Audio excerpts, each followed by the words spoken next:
Picture this, a pot of tomatoes sitting on a back porch somewhere in Middle America. The leaves are curling yellow at the edges.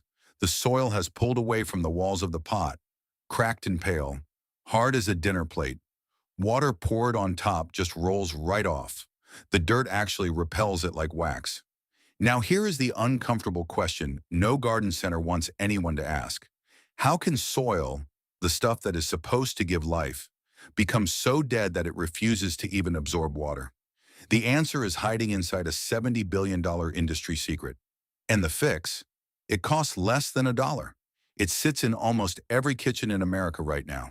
Tonight, one simple brew poured over that cracked, lifeless dirt will trigger something extraordinary. A microbial explosion so powerful it can transform biological desert into rich living earth by morning. But first, it helps to understand exactly how the soil got this sick in the first place. Walk into any home improvement store on a Saturday morning. The garden aisle is stacked floor to ceiling with brightly colored bags. Premium potting mix, Miracle Grow blend, professional grade. The packaging promises lush results. The price tag suggests quality. But what is actually inside those bags tells a very different story. To meet agricultural safety regulations and produce a uniform weed-free product, commercial soil manufacturers subject their mixes to extreme processing. The raw materials, mostly peat moss and composted bark, go through aggressive sterilization protocols involving intense heat and chemical treatments. Researchers at Colorado State University have documented that eliminating all heat-resistant viruses in weed seeds requires sustained temperatures between 180 and 212 degrees Fahrenheit. That process does exactly what it is designed to do. Every pathogen dies. Every weed seed is neutralized. But here is the part the bag does not mention. Every beneficial organism dies too. The nitrogen-fixing bacteria, gone. The mycorrhizal fungi that have partnered with plant roots for 400 million years, destroyed. The microscopic food web that nature spent eons engineering, completely collapsed. What remains is an inert, sterile sponge. Biologically speaking, it is a desert packaged in a plastic bag. And this is where the story takes a darker turn. In nature, plants never feed themselves alone. They release sugars through their roots to nourish an underground army of microbes. And those microbes return the favor, mining the soil for phosphorus, zinc, iron, and dozens of other minerals, then delivering them directly to the plant in forms it can absorb. It is a partnership older than flowers themselves. But in sterilized potting mix, the plant has no partners. It is stranded, alone. And that biological emptiness is not a flaw in the product. It is the foundation of an entire business model. Because once the soil cannot provide nutrients naturally, gardeners have no choice but to keep buying synthetic fertilizers season after season, year after year. The question worth asking next is, how did this cycle begin? The origin story starts in 1908 in a German laboratory with a scientific breakthrough that genuinely changed the trajectory of human civilization. The Haber-Bosch process. Two brilliant chemists discovered how to pull nitrogen directly from the atmosphere and using enormous heat, crushing pressure, and natural gas, convert it into synthetic ammonia. That ammonia became the basis for modern fertilizer. And without question, this single invention prevented mass starvation in the 20th century. Billions of people are alive today because of it, but every powerful tool carries a hidden cost. And the cost of synthetic nitrogen fertilizer reveals itself slowly, quietly, underground, where most people never look. When concentrated synthetic mineral salts hit garden soil, plants respond immediately. Growth spikes, leaves green up fast. It looks like success, but that rapid flush is deceptive. It is the biological equivalent of replacing a balanced meal with a sugar rush. The plant grows quickly, but the growth is soft, forced, and dependent on the next application. Meanwhile, beneath the surface, those harsh chemical salts hammer the delicate soil ecosystem. The sensitive bacterial colonies that hold soil particles together, the ones that produce the natural glue keeping earth soft and crumbly, cannot survive the chemical assault. They die off. And without that biological glue, soil structure collapses. The ground becomes compacted, airless, and hydrophobic. It starts repelling water instead of absorbing it. Today, the global synthetic fertilizer market generates over $70 billion annually. A small handful of multinational corporations control the lion's share. And the business model is stunningly simple. Sell a product that solves the problem it creates. Synthetic fertilizers do not rebuild soil biology, they destroy it. So the soil becomes dependent on continuous chemical inputs, and gardeners return to the store year after year, locked into a cycle they never chose. Think about that for a moment. A home gardener buying a bag of potting soil and a bottle of liquid fertilizer every spring is participating in the same economic loop that industrial agriculture runs on, just at a smaller scale. The soil gets weaker, the dependency grows, the spending never stops. But there is a way to break that cycle. And the clue was left behind by one of the greatest scientific minds in history in a book almost nobody reads anymore. Everyone knows Charles Darwin for the theory of evolution. The Galapagos finches, the voyage of the HMS Beagle. These are the stories taught in every school. But very few people know what Darwin himself considered his most important scientific work. It was not about finches. It was about worms. In 1881, at the very end of his life, Darwin published a meticulous study titled The Formation of Vegetable Mold Through the Action of Worms. He had spent decades, not months, decades, observing earthworms in his own garden, counting them, measuring their output, watching them digest dead leaves and transform them into extraordinarily rich castings. He called earthworms the intestines of the earth, and he meant it literally. They are the digestive system of healthy soil. Earthworms aerate compacted ground. They create drainage channels. Their castings contain 5 times more nitrogen, 7 times more phosphorus, and 11 times more potassium than the surrounding soil. Wherever earthworms thrive, plants thrive. Their presence alone is a reliable indicator that the soil beneath is alive and functioning. So consider this. When was the last time a healthy fat earthworm appeared in a store-bought bag of potting mix? Or in a tired raised bed that has been fed nothing but synthetic fertilizer for years? The answer almost always is never, and the reason is straightforward. Earthworms do not eat dirt, they eat the microorganisms that live on the dirt. In sterilized, chemically treated soil, there is nothing for them to eat. On top of that, the acidic conditions created by synthetic fertilizers and raw peat moss push the soil pH down to levels that literally burn their skin. The worms leave, or they never arrive at all. Darwin's century-old warning was clear. Lose the worms, lose the soil, lose everything that grows in it. The good news? Getting them back is not complicated. It just requires understanding what brings them, and a discovery made halfway around the world nearly 100 years after Darwin's death. In the 1980s, on the subtropical island of Okinawa, Japan, a horticultural researcher named Dr. Teruo Higa was wrestling with a problem that had been growing for decades. Chemical agriculture was producing impressive short-term yields, but the long-term damage to soil health was becoming impossible to ignore. Fields were losing organic matter, beneficial insect populations were crashing, and the chemical inputs required to maintain the same yields kept climbing year after year. Dr. Higa began asking a radical question. What if instead of feeding the plant directly with synthetic chemicals, the focus shifted to feeding the soil, specifically feeding the microscopic organisms that make soil alive? He began isolating naturally occurring beneficial microorganisms, many of them collected from something as ordinary as the surface of unwashed rice grains, and combining them into carefully balanced consortiums. He called the concept effective microorganisms, or EM. At the center of his microbial team sat one particular superstar, Lactobacillus, commonly known as lactic acid bacteria. That name might sound clinical, but there's nothing exotic about it. Lactobacillus is the exact same group of friendly bacteria that humans have relied on for thousands of years. Every spoonful of yogurt, every bite of sourdough bread, every forkful of sauerkraut or kimchi, Lactobacillus is doing the work. What Dr. Higa and subsequent researchers found was remarkable. When these lactic acid bacteria are introduced into depleted soil, they function as a powerful probiotic for the earth. They suppress disease-causing pathogens by outcompeting them.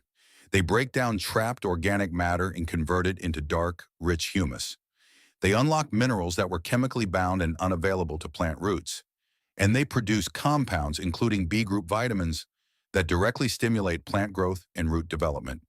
This was the missing piece.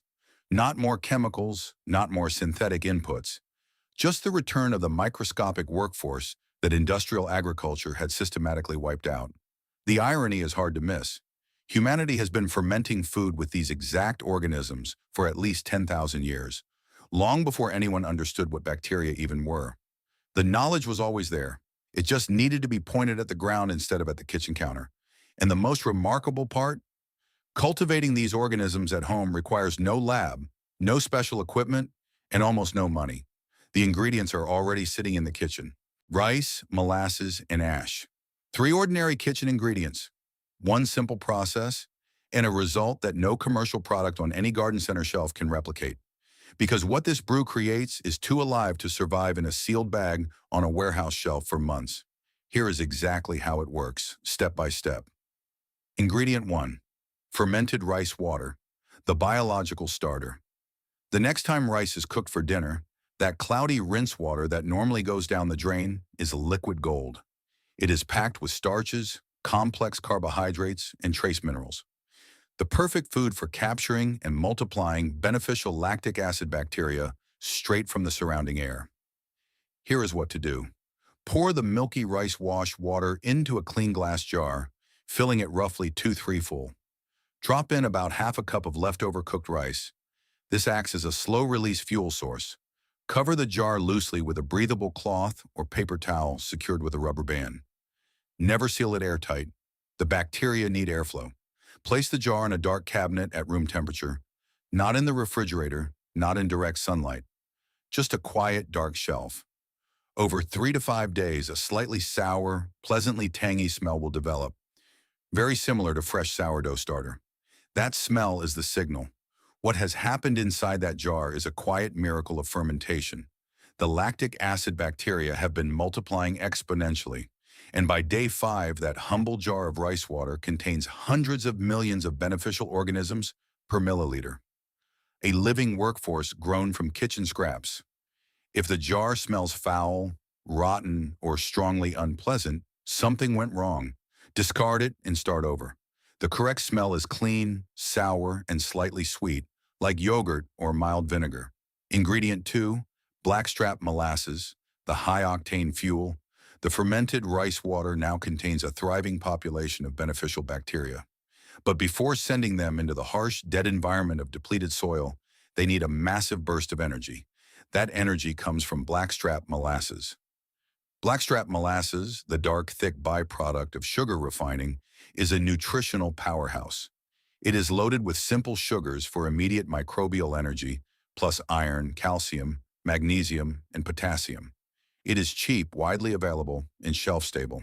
To prepare the final brew, dilute the fermented rice water into approximately 1 gallon, about 4 L, of clean, non-chlorinated water. Then stir in 1 to 2 TBSP of blackstrap molasses until it dissolves completely. The effect is immediate. Those simple sugars hit the bacterial population like rocket fuel. A secondary wave of explosive microbial reproduction begins. The bacteria start multiplying rapidly and secreting sticky polysaccharides, natural substances that will soon act as biological glue, binding soil particles back together into the soft, crumbly structure that healthy earth is supposed to have. Ingredient 3, wood ash, the mineral anchor and pH corrector. The final ingredient addresses a critical chemical problem that most gardeners never even realize exists.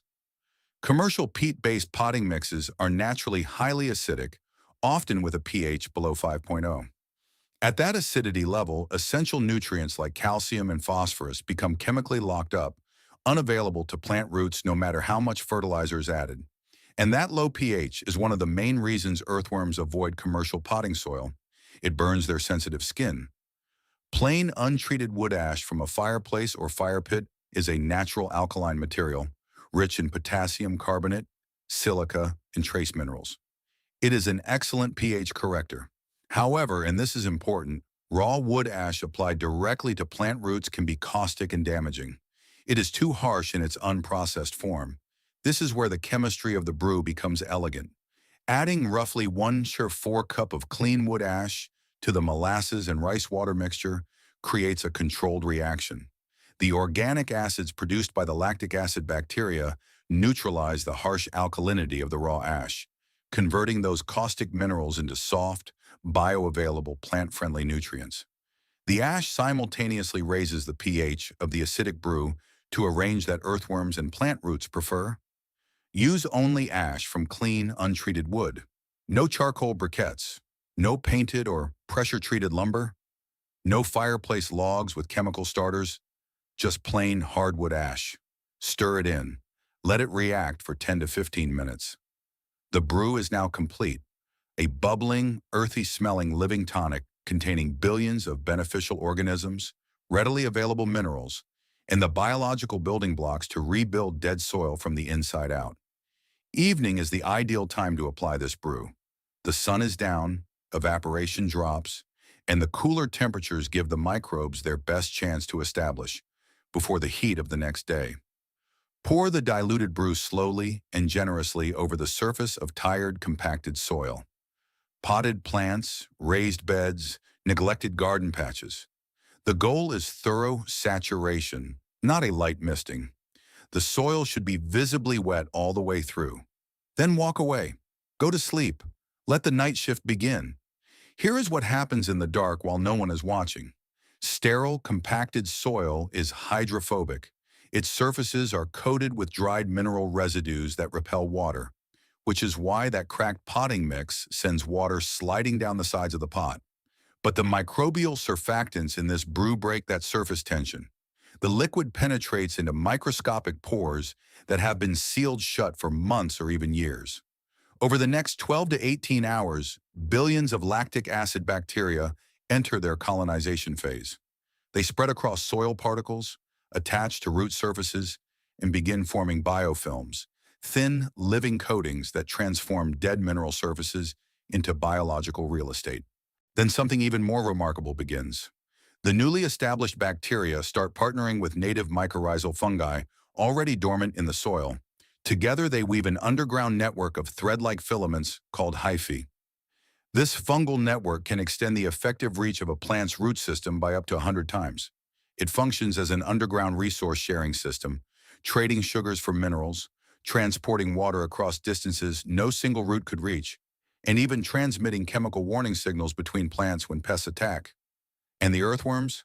Within days, sometimes within the first week, the first signs appear. Small castings on the soil surface, tiny tunnels visible when the soil is gently turned. The brew has provided exactly what earthworms need: a feast of microbial food, corrected pH that no longer burns their skin, and proper moisture levels. The observable signs of success are straightforward. By the next morning, the soil surface will look darker and feel slightly softer to the touch.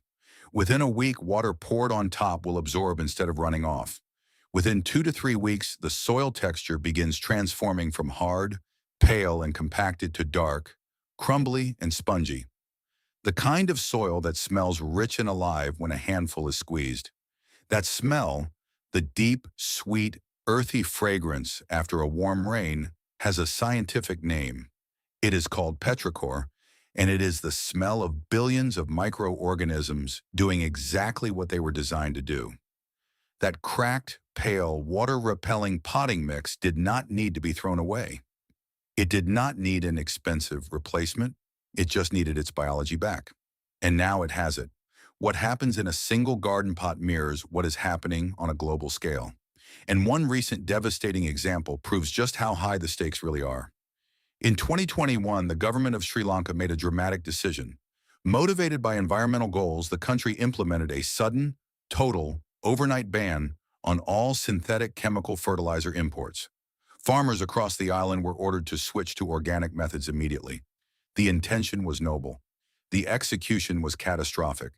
Decades of synthetic chemical farming had left Sri Lanka's agricultural soils biologically depleted. The microbial life that organic farming depends on, the bacteria, the fungi, the earthworm populations, had been systematically destroyed by years of chemical inputs. The soil was, in effect, addicted to synthetic fertilizer, and when the supply was cut off overnight with no biological transition plan in place, the soil simply could not feed the crops. Rice yields dropped by 20%, tea production plummeted, Vegetable harvests collapsed across the country. The agricultural crisis spiraled into food shortages, skyrocketing prices, and eventually severe economic and political instability. The fertilizer industry pointed to Sri Lanka as proof of their central argument.